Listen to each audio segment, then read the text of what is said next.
My name is Kendra Stanton. I'm 34 years old, and I price disasters for a living.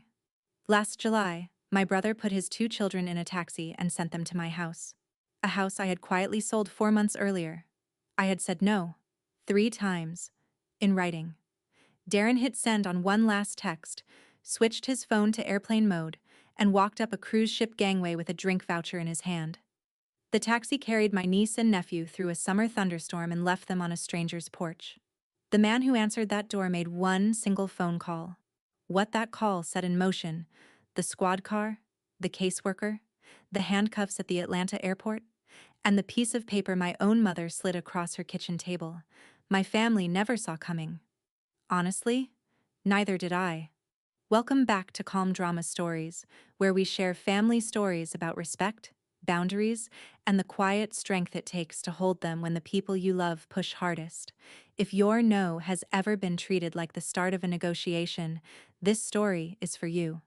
Drop a comment and tell me where you're listening from today, and be sure to subscribe, because you will want to hear how this ends. I work on the 19th floor of a glass tower in Midtown Atlanta at a company called Meridian Assurance Group. My job is simple to explain and hard to do. I look at something people love, a house, a bridge, a business, and I calculate exactly how it fails. Storms, lawsuits, bad wiring, worse decisions.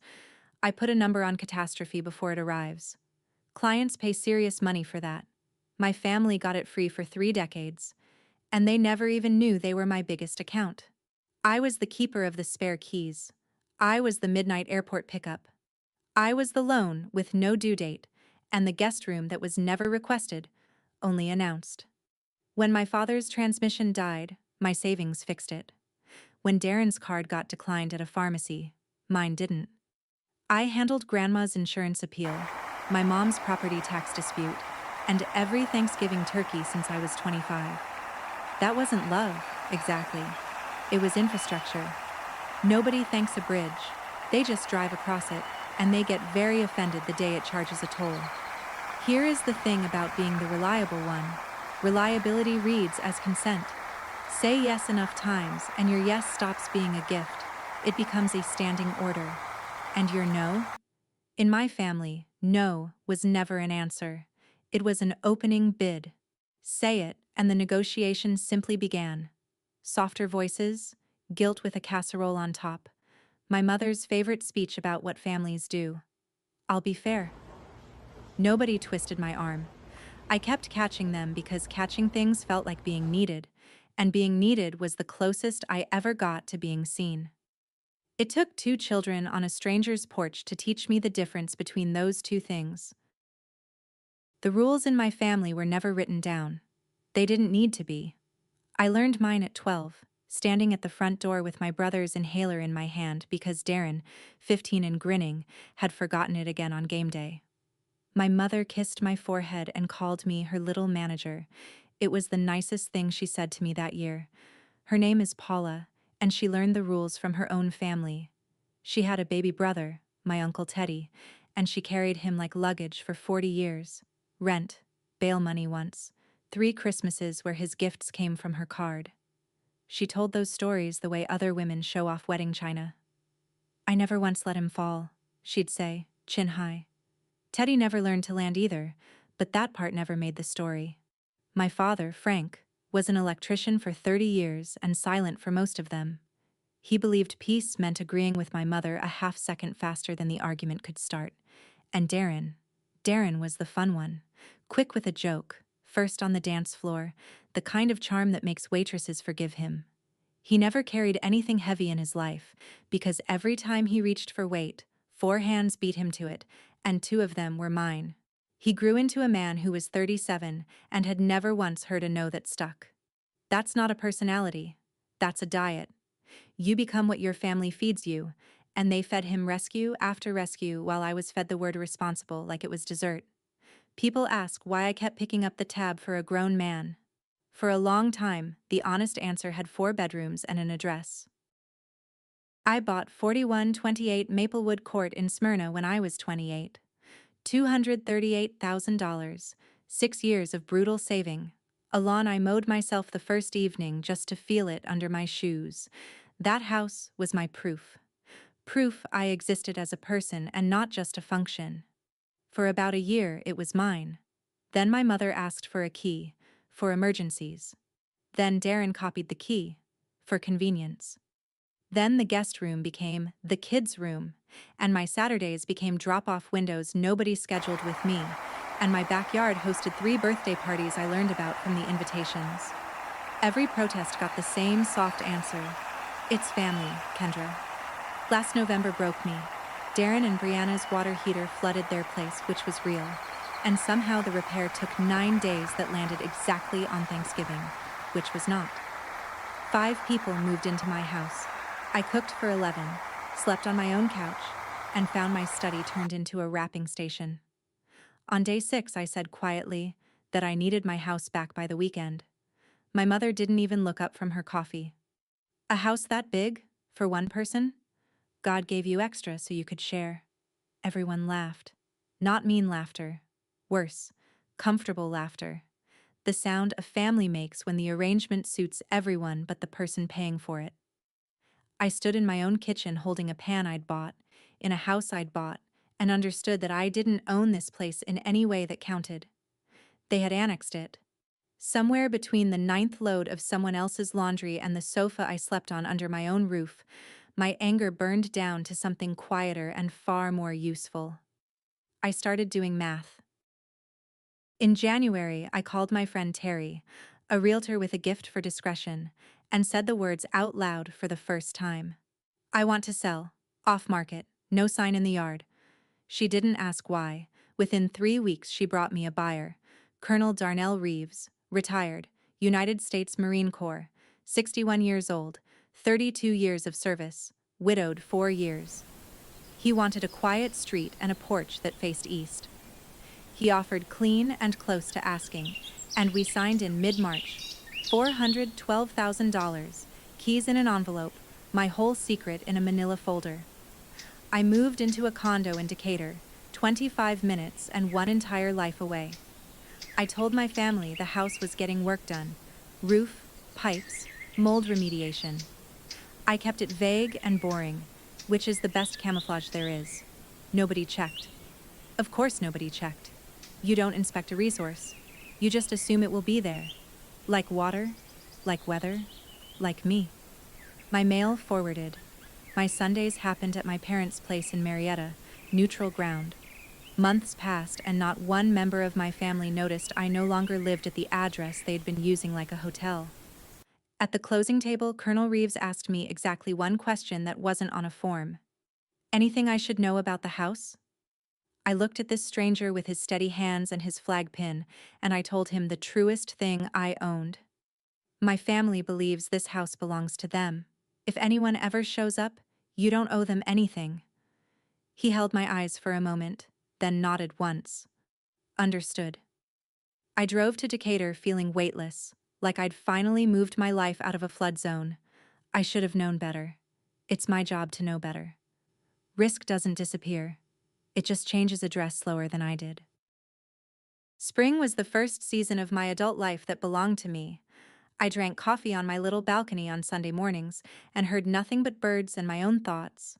I registered for the July certification exam, the last box to check before Meridian would make me Director of Risk, a title I'd been quietly building toward for 9 years. I studied at night with my cat, Actuary, asleep on the practice tests. I want to be clear about something, because it matters. I didn't leave those children. Zoe is 9, all elbows and observation, the kind of kid who watches adults the way I watch balance sheets. Caleb is 6 and travels everywhere with a plastic dinosaur named Bruce. I saw them almost every Sunday at my parents' house. I braided Zoe's hair and lost chess games to her on purpose, then lost some, not on purpose. She kept a shoebox of her dad's losing scratch-off tickets. She called it her collection, and she said it so matter-of-factly that nobody but me seemed to hear what it meant. A 9-year-old was already keeping records on her father. I left a building, and I left a job I'd never applied for. I did not leave those kids. The distinction was the whole point, though I didn't know yet how expensive it would be to prove. May was quiet. Early June was quieter. I remember thinking, cautiously, the way you think about a clear sky in hurricane season, that maybe the new arrangement had settled, that maybe distance had done the work confrontation never could. Then, in the middle of June, my phone lit up with Darren's name. My brother never called just to talk. He called the way invoices arrived. He didn't say hello. He said, "Guess who's going to the Bahamas?" Then it all came out in one shiny stream. An anniversary cruise, 7 days, leaving July 12th. Some deal Brianna found that was about to expire. $4,800, non-refundable, already booked. I remember noticing the order of that sentence. Already booked. The plan existed. I was just being notified of my role in it. "So the kids'll stay with you," he said. "You barely have a life anyway." He laughed when he said it. He always laughed when he said things like that, so that objecting would make me the one who couldn't take a joke. I looked at my calendar on the wall. My exam was July 15th. My quarter-end storm models were due the same week. And underneath those facts sat a bigger one, the one I'd been practicing all spring. I said, "No. Just that. No cushion, no apology, no offer to find him a sitter," which was the part of the ritual I'd always performed before. The silence on the line had a texture to it, like a machine that had jammed on a coin it didn't recognize. Then he laughed again. "You always say that first," he said, easy as anything. "It's fine, we'll talk." He hung up cheerful. He genuinely wasn't worried, and I understood why. In 37 years, the word no had never once cost him anything. Why would he believe in it? You don't believe in rain that has never touched you. I sat there with the phone warm in my hand and heard my own pulse, and I made myself a promise that sounded very small and turned out to be enormous. This time, the no was going to mean something, even if I had to hold it with both hands. What followed was 10 days of the family pressure machine, every piston firing. My mother called first. "Family shows up, Kendra. I raised you better than whatever this is." My father didn't call, which was its own kind of message, since his silence always parked itself on her side of the driveway. Aunt Renee texted a prayer hands emoji and the word selfish spelled out in full. Brianna, bless her, sent me a spa itinerary with a note that said, "We so needed this." And I realized with a small chill that she wasn't pressuring me at all. She thought it was settled. Someone had told her it was settled. I answered the only way a risk analyst knows how. Clearly, calmly, and in writing. On June 26th, I texted Darren. "I am not available to watch the kids July 11th through the 19th. Please arrange childcare." On July 1st, after another round of phone charm, I sent it again, longer, with my exam date spelled out. On July 5th, I sent the third and final version, the one I could recite in my sleep now, the one a detective would later read back to me in a voice with no music in it. "I will not be watching Zoe and Caleb. Do not plan around me.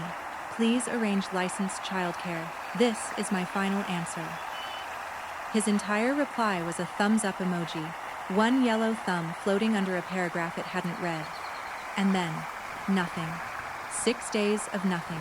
No calls, no guilt casseroles, no mom. I told myself the machine had finally accepted the coin. But I'd grown up in that house, and some animal part of me knew better and kept pacing. In my family, silence was never peace. Silence was inventory. Before we get to that Saturday morning, let me ask you something. Has your family ever treated your no like the opening bid in a negotiation? How many times did you have to repeat it before they heard you? Twice, 10 times, 30 years? Tell me in the comments, because I read every one of them. And if this story already feels like your story, hit subscribe. You are going to want to see what a thumbs up emoji looks like inside a police file. Saturday, July 12th, arrived wearing a storm. The forecast had been growling all week. A slow gray system parked over North Georgia, the kind that turns I-285 into a car wash. I didn't care. Saturdays before the exam ran on lockdown rules, coffee at 7, phone in the kitchen drawer, 6 hours of practice problems at my little desk while actuaries supervised from the windowsill. It's the only way I study. You can't price catastrophe with a phone chirping at you. So while the rain started tapping the glass around 9, I was deep in flood zone actuarial tables, feeling, God help me, peaceful. At noon, I closed the laptop, stretched, and opened the drawer. The phone came alive in my hand like something caught. A text from Darren, stamped 7:41 that morning. Kids are in a cab to your place. Boarding now. You're the best, sis. Airplane mode till Nassau. Then a missed call from Brianna's phone at 8:12. Then a voicemail from a number I didn't know. Then 2 missed calls, 40 minutes apart, from a number my phone's caller ID tagged with a label that emptied my lungs, Cobb County Police. I stood in my kitchen in Decatur, in the home none of them had ever seen, and read the text twice more, hoping it would rearrange itself into something survivable. A cab. To my place. Except Darren didn't have my place. He had a memory of my place. He had the only address for me that had ever existed in his universe, because it had never once occurred to him to ask whether my life had moved on. The rain got louder. I pressed play on the voicemail, and a calm, unhurried man's voice I'd heard exactly once before, at a closing table in March, began to speak. I know what happened that morning the way an analyst knows anything, from records, statements, and the account of the one adult in that house who told the truth. At 6:50 a.m. in their kitchen in Austell, Brianna asked Darren the question that should have ended everything. Did Kendra confirm? She never answered my text about the spa. And my brother, zipping a suitcase, said, She's in, she always is. Simple as that. He wasn't lying the way criminals lie, sweating and careful. He was lying the way weather happens, assuming the world would be shaped like his need, because it always had been. The rideshare app was the first thing that told him no. Unaccompanied minors, against policy, account flagged if you try. So he called a cash outfit, City Star Cab, and a driver named Gus pulled up at 7:35. Darren handed him $80 and a promise. Their aunt's at the house. She's expecting them. The older one knows the way. He hugged his kids. I believe he even meant it. Zoe had her backpack and her hand-me-down phone for emergencies. Caleb had his backpack, and Bruce the dinosaur. And here is the detail I keep returning to, the one the detective would later underline in her report without comment. The text to me. Kids are in a cab to your place. Went out at 7:41. The cab left at 7:38. He informed me 3 minutes after the doors closed and the wheels were already rolling, then went dark for a week. That's not forgetting to check. That's making sure the answer can't matter. Even a thumbs-up guy knows the difference between asking and announcing. His flight to Orlando pushed back from the gate at 9:05. By then his children were standing in the rain in front of a door that no longer opened for anyone named Stanton. Zoe told me the ride part herself, weeks later, in the flat voice she uses for things that scare her. The cab smelled like pine air freshener. Caleb made Bruce walk along the window ledge and narrated the puddles. The rain came on somewhere past the interstate junction, first a drum, then a roar, and Gus turned the wipers up and asked, You kids sure your aunt's home?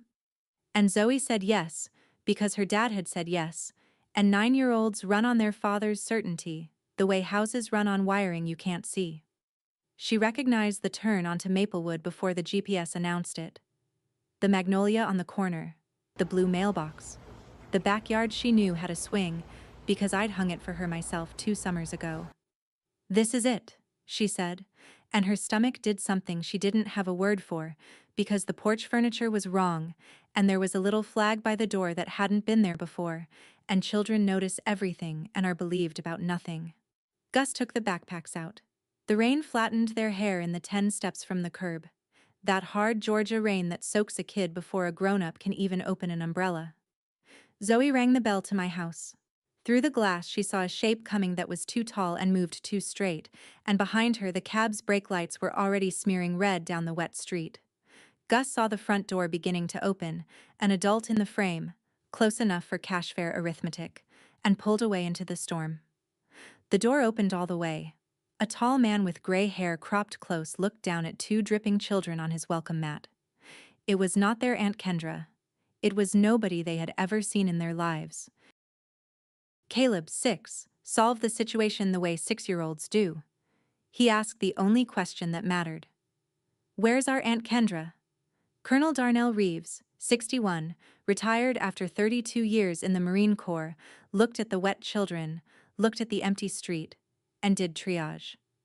Later he'd tell me his first 3 thoughts, in order: get them dry, get names, get a responsible adult on a phone. He brought them under the porch roof and came back with 2 towels and, for reasons Caleb still talks about, a sleeve of graham crackers. Then he ran what he called a roll call, kneeling on one knee, voice level. Names. Ages. Where's your dad? Zoe, 9 going on 40, gave it to him straight. Dad and Mom went on a boat. Dad said Aunt Kendra lives here. Aunt Kendra is not answering. This used to be her house because that's her swing in the back. She called her father from her little phone while the colonel watched. Straight to voicemail. The ocean already had him. Or the airplane mode did. She tried her mother.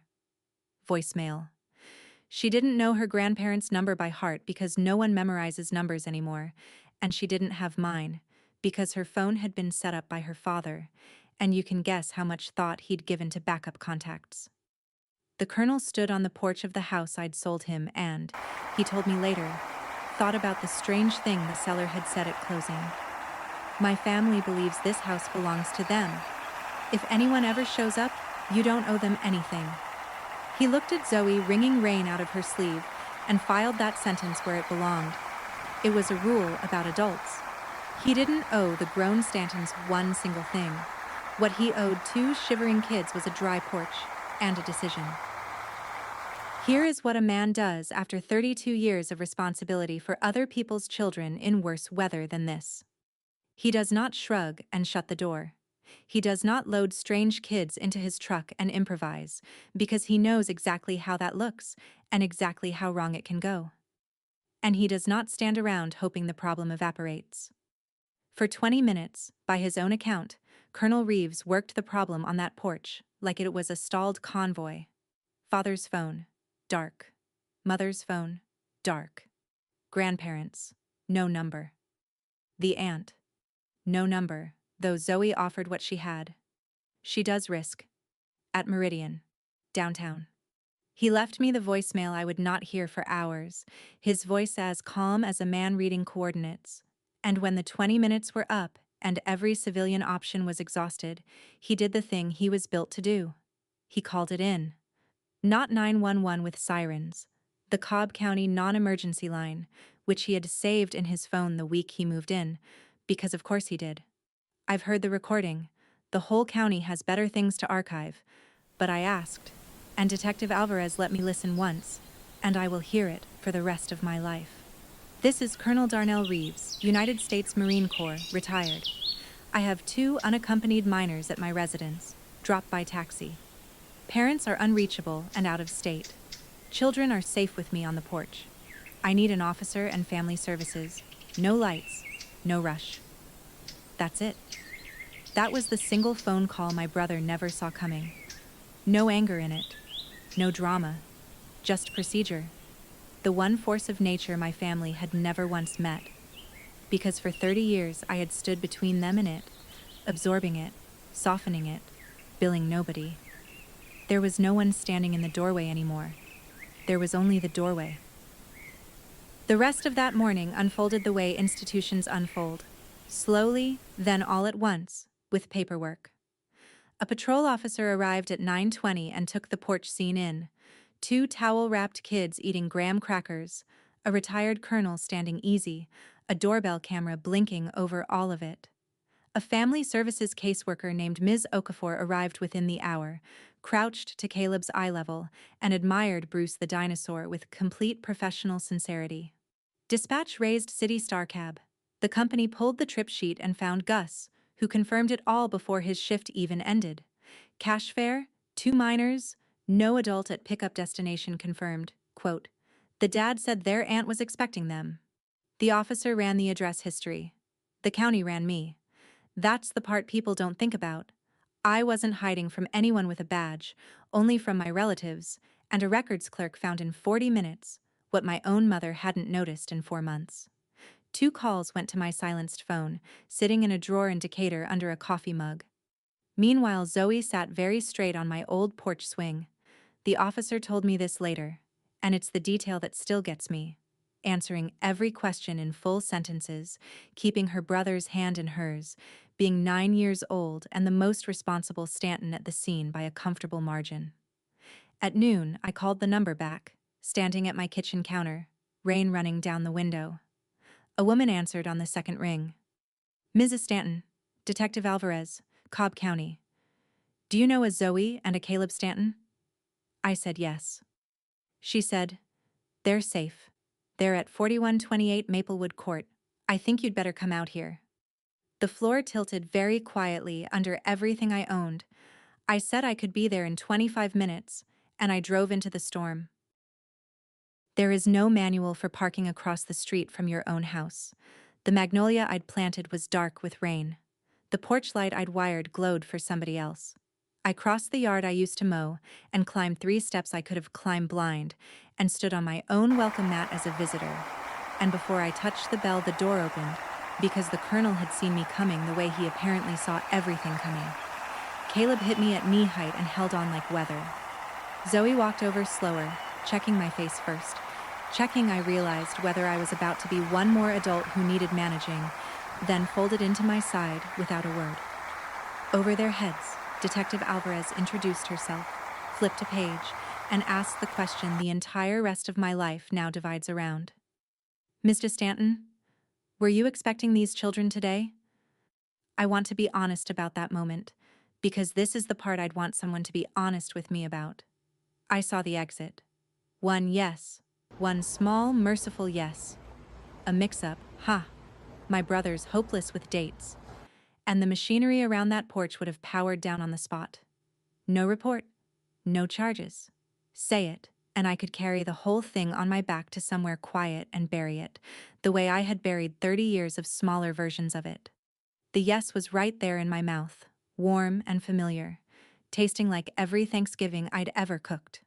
I looked at Zoe's wet braid. I heard my own final text, the one sleeping in the phone in my pocket. And I said, no. I refused. 3 times. In writing. Alvarez wrote without looking down. Ms. Okafor asked if I'd take the children while the situation resolved, and I said yes to that instantly, because the kids were never the load. The load was everything bolted to them. Kinship placement, they call it. A background check, some signatures, a caseworker's walkthrough of my condo, and by 7 that evening there were grilled cheese sandwiches and cartoons in a home my family didn't know existed. Caleb was asleep by 8:30, Bruce the dinosaur standing guard on the pillow.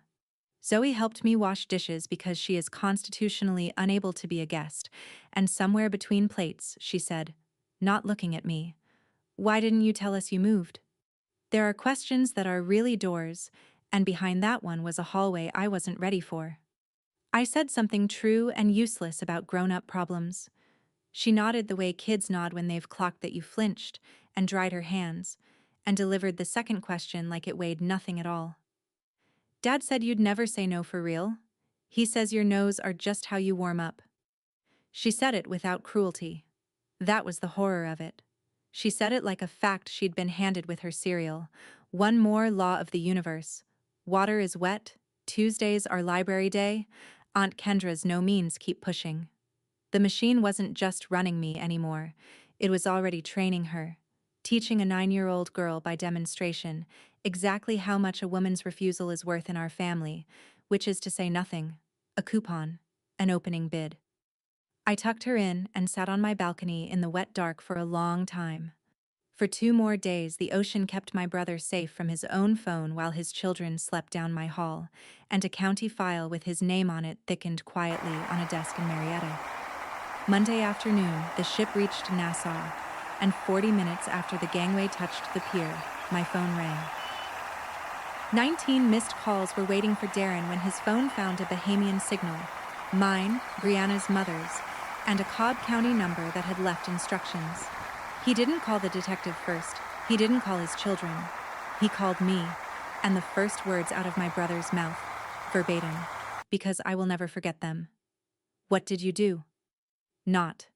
Are the kids okay? Not. Oh my God. What happened?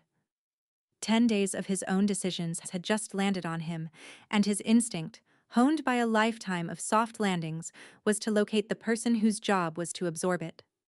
I stood on my balcony and kept my voice level. I answered a question honestly. You should try it before you land. He came apart then. In pieces I could hear reshuffling, bluster, then bargaining, then the voice he'd used at 9 years old when a window got broken. It was a misunderstanding. I obviously would have never.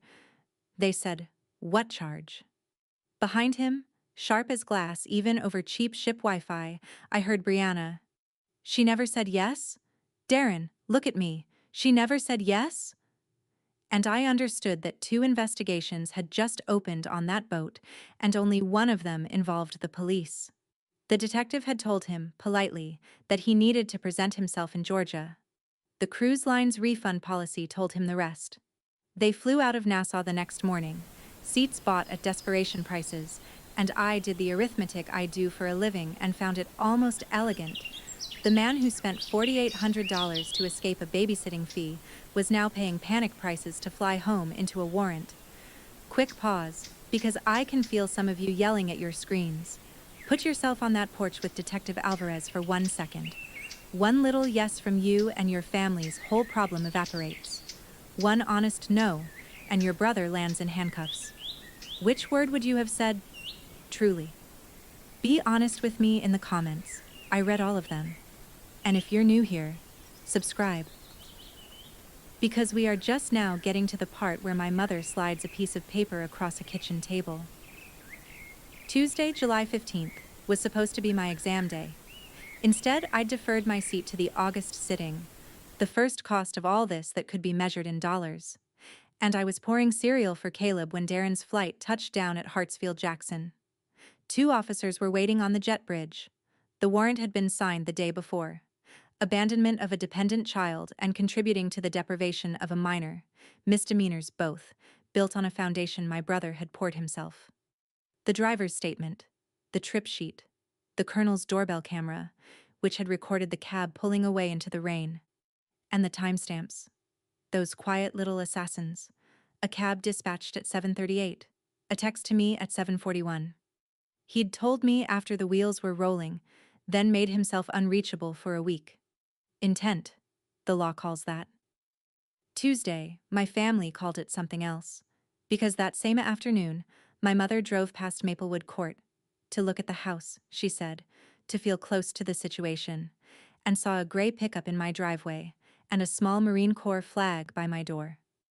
She called me from the curb, and I will give her this. She has a gift for compression. 2 sentences, and the whole family cosmology snapped into place. You sold the house? You let a stranger arrest your brother?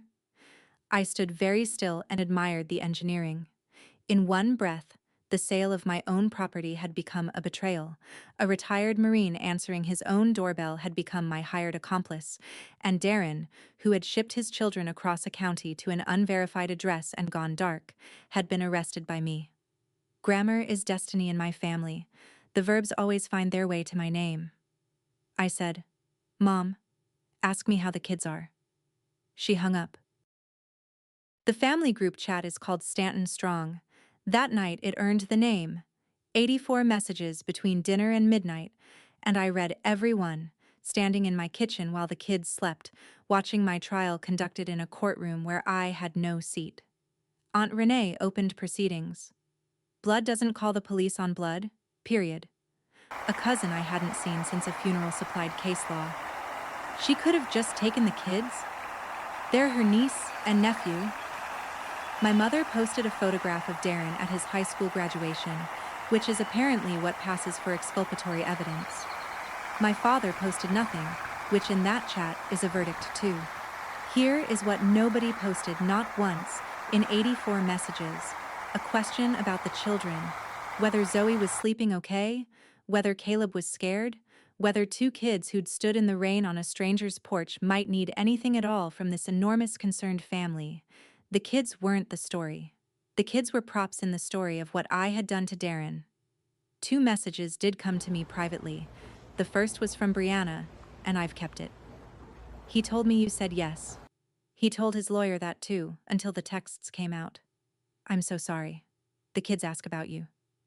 The one honest adult on that side of the ledger, and she'd married in.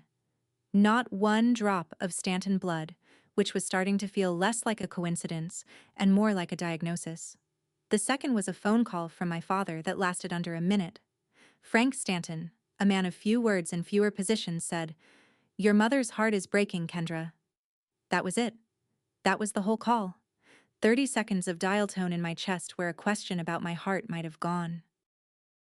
The following Tuesday, my mother called with a voice I hadn't heard since childhood fevers. Warm, syrupy, mobilized. "Come for tea, baby. Just us." I drove the 30 minutes to Marietta knowing full well that just us was a genre, not a guest list. And sure enough, my father's truck was in the drive and the good tablecloth was out. On the kitchen table, squared between the sugar bowl and a plate of shortbread like it had a place setting of its own, sat a document. 3 pages. A little tab, printed by someone's lawyer, marking where my signature would go. Darren's attorney had found the door out, and the door was me. If there had been a standing childcare arrangement, an understanding, reached in the spring, that Aunt Kendra would take the kids. And if I had then moved without informing the family, well, then nobody abandoned anyone. Then it's all a tragic mix-up between siblings, the charges soften or evaporate, and everyone gets their life back. All it required was for me to swear, under oath, to 2 lies. That I had said yes when I had said no 3 times in writing, and that the secret I'd kept for my own survival had been the negligence that caused it all. My mother poured tea and slid the pages across the table with 2 fingers, gently, the way you'd push a gift. "One signature, baby. You could fix this whole family with 1 sentence." I looked at the tab marking the line where my name was supposed to go. I price risk for a living, and I have never in my career seen an instrument like it. A policy where I paid every premium, absorbed every loss, and the beneficiary was the very hazard being insured. I didn't touch it, but God help me, I didn't say no yet either. I said I'd read it. You should know I almost signed it. 3 nights later, at 3 in the morning, I sat at my kitchen counter with the affidavit on my laptop screen and did the thing I have done my entire life. I started drafting the version where I absorb it. I actually typed it out, the spring conversation that never happened, the yes I never gave, and it flowed, because I've been ghostwriting this family's alibis since I was 12.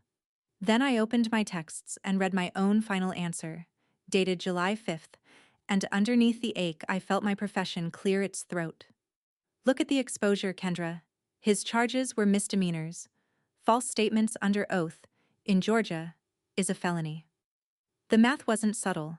They were asking me to trade a possible probation sentence for him against a possible prison sentence for me, my license, my career, my name, and calling that trade family. I deleted the draft.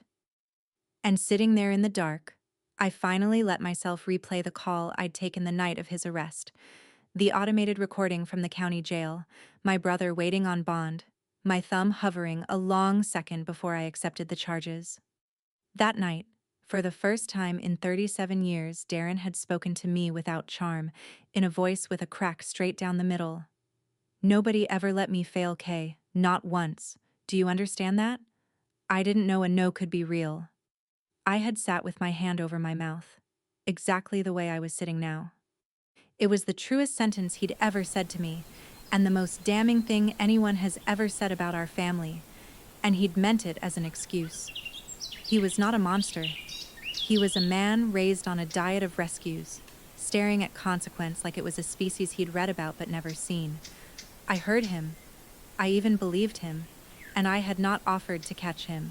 And hanging up had felt like setting down something I'd carried so long my arms had forgotten they were arms. I needed one conversation with a human being who shared no blood with anyone in this story.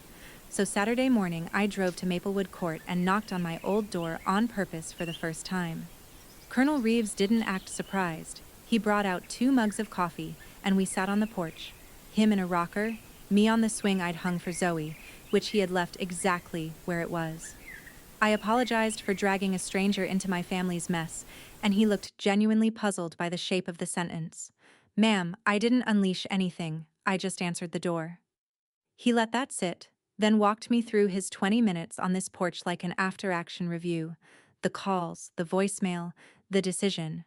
Not to defend himself, since it never occurred to him he needed defending, but because he could see I needed the timeline of the day my family broke, narrated by somebody with no stake in the myth.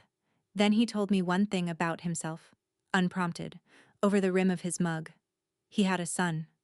There'd been a stretch, the son's 30th year, money and worse, when everyone told him to step in, wire the money, make the calls, catch the boy. "Hardest order I ever gave myself was stand down," he said. "My wife didn't speak to me for a month." A long sip. "He runs an aircraft hangar in Pensacola now. Calls me every Sunday. He didn't tell me what to do. Men like that don't." He handed me a single data point from the far side of the exact canyon I was standing in, and let me do my own math. When I left, the affidavit was still in my bag, unsigned.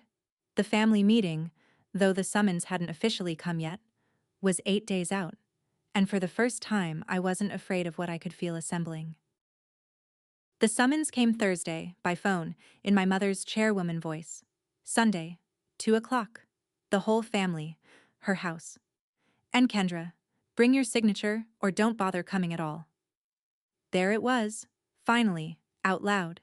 The price tag my whole childhood had been trying to read.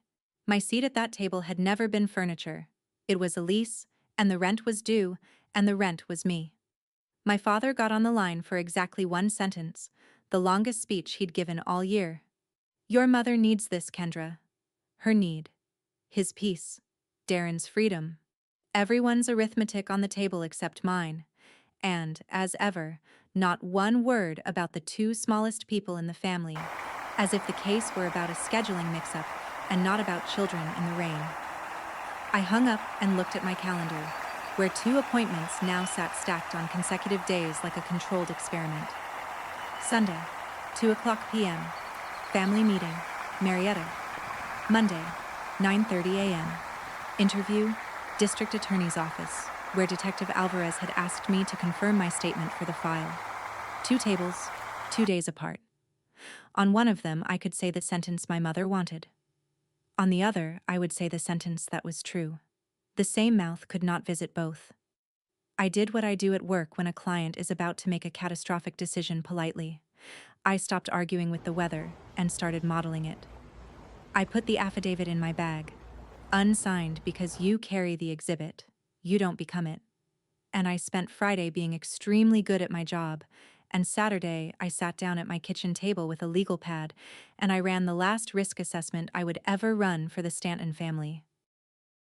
2 columns, 1 legal pad, my whole life. Column A, I sign. Darren walks.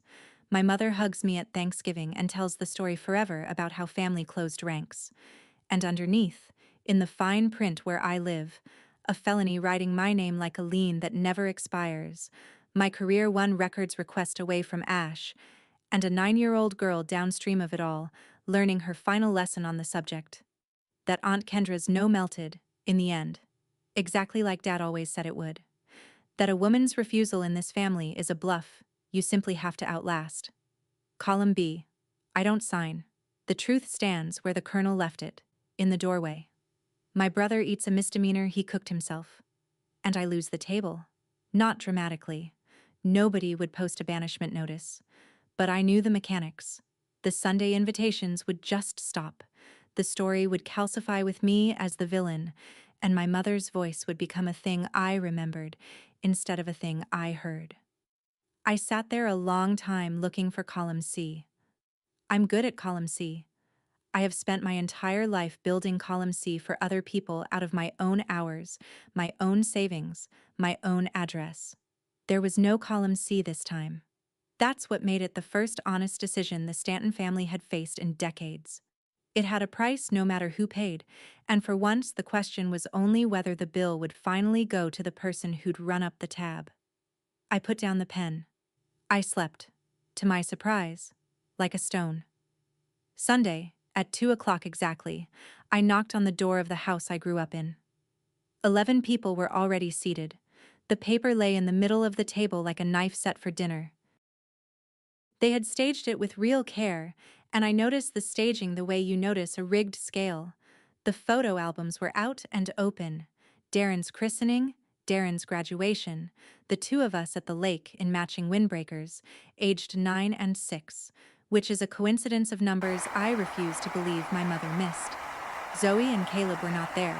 They'd been sent to a neighbor's, because this was grown folks' business, which tells you everything about how my family defines the word. Since the entire case was 2 children the grown folks had misplaced. 11 people ringed that living room. My parents.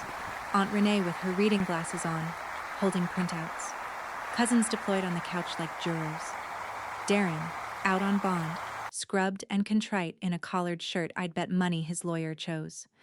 And Brianna, sitting apart, near the window, with her purse on her lap like a woman at a bus stop deciding on a destination.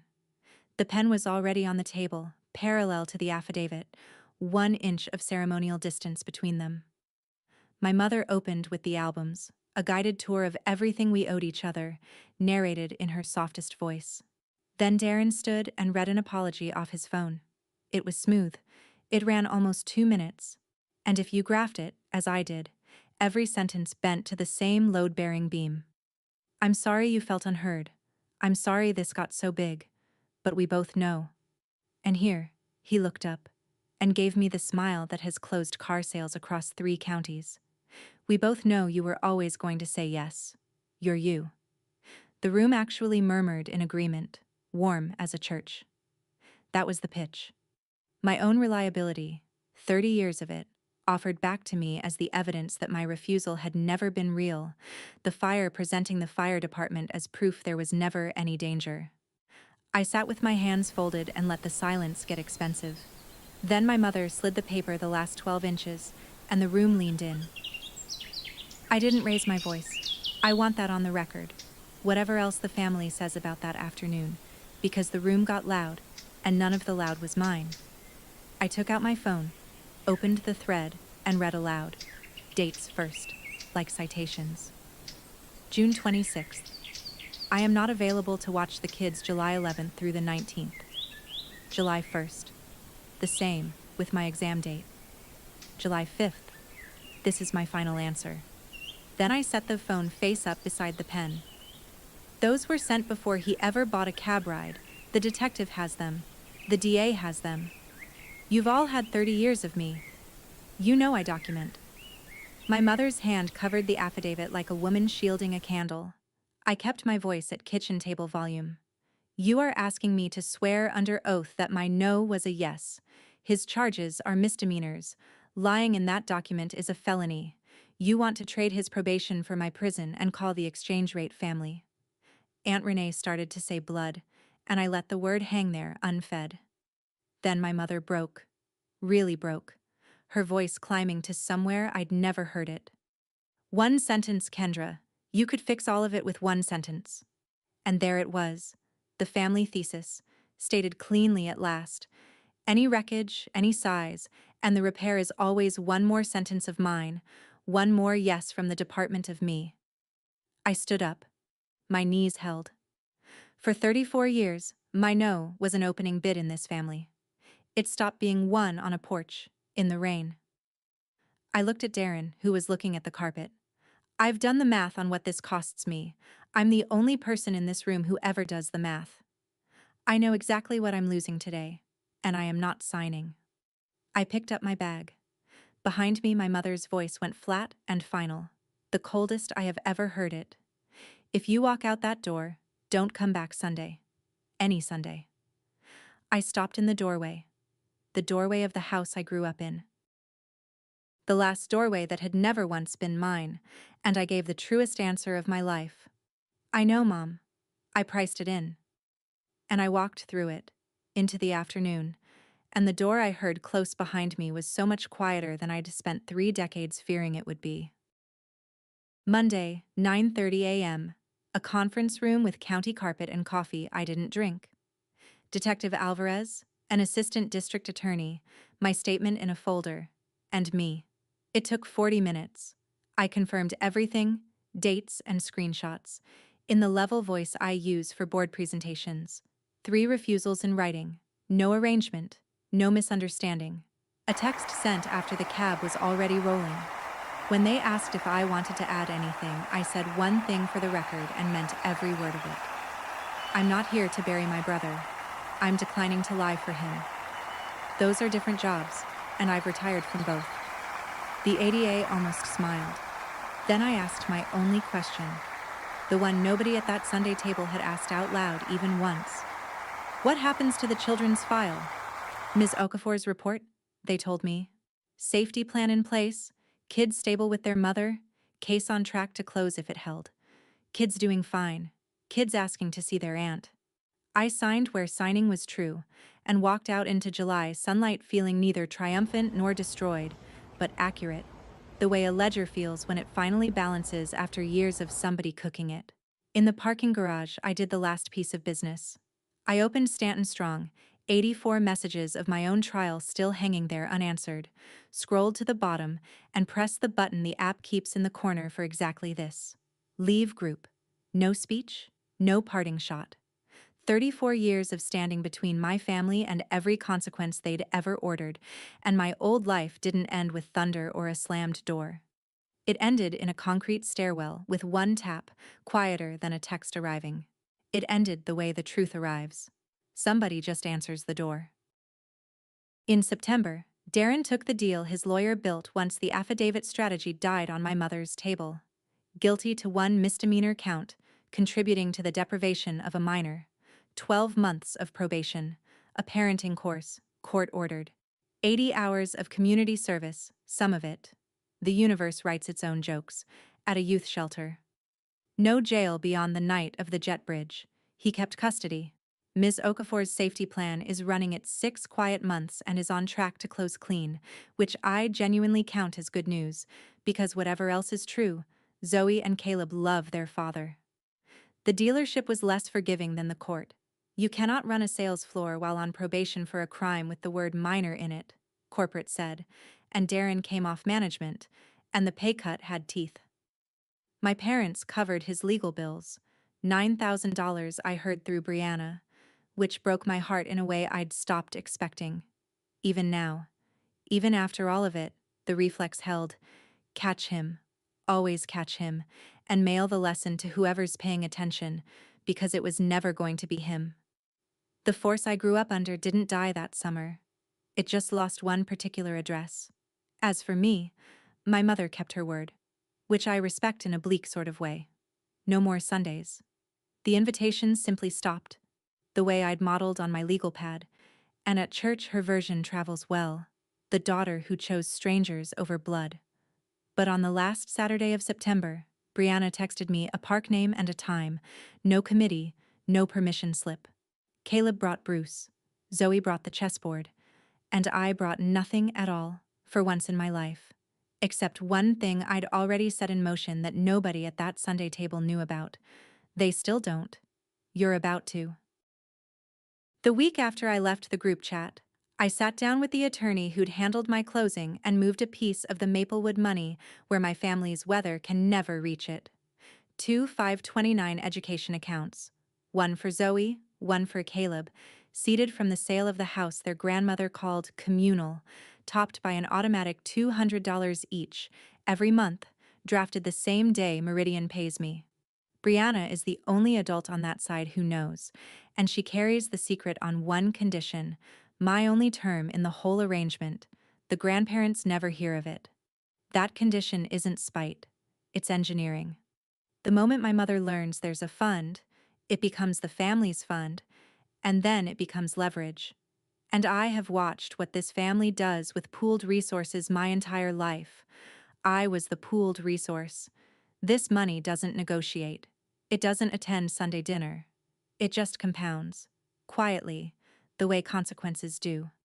And there's one more line item, in the front pocket of Zoe's backpack, laminated, where a 9-year-old who checks things can always check it, is a card with my number and a promise in plain block letters.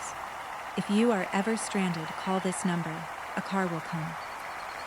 Aunt Kay. She's used it once so far. Not stranded. She called to report a chess opening she'd found on YouTube. The car came anyway. We got milkshakes. That's the whole story of the fund. Love, converted from something they could bill against into something I get to give. It's October now. Most Sunday mornings you can find me on a porch in Smyrna that used to be mine, drinking coffee with a retired colonel who charges no rent for it and never mentions the debt, because there isn't one. He never let me thank him past the first attempt. I just answered the door, he says, and waves it off, and rocks.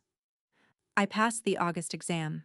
The plate on my office door says Director of Risk, and the first framed thing I hung was nothing from Maplewood at all. It's a crayon drawing of a porch in the rain that Zoe made for me, with a stick figure holding an umbrella over two smaller ones, and if she meant the colonel or meant me, I've decided never to ask. My phone stays quiet most weekends. There was a time that particular silence would have had me pacing, running scenarios, drafting apologies for storms I hadn't caused. In my family, silence was never peace. I told you that at the beginning, and it was true my whole life. It isn't true anymore. These days the quiet is just quiet. Weather, off duty. A no, at rest. Here is what I finally understand, and it only costs everything to learn. Nobody ever let my brother fail, so he never learned to stand, and everybody let me carry, so I never learned I was allowed to set things down. And family, it turns out, was never the people who shared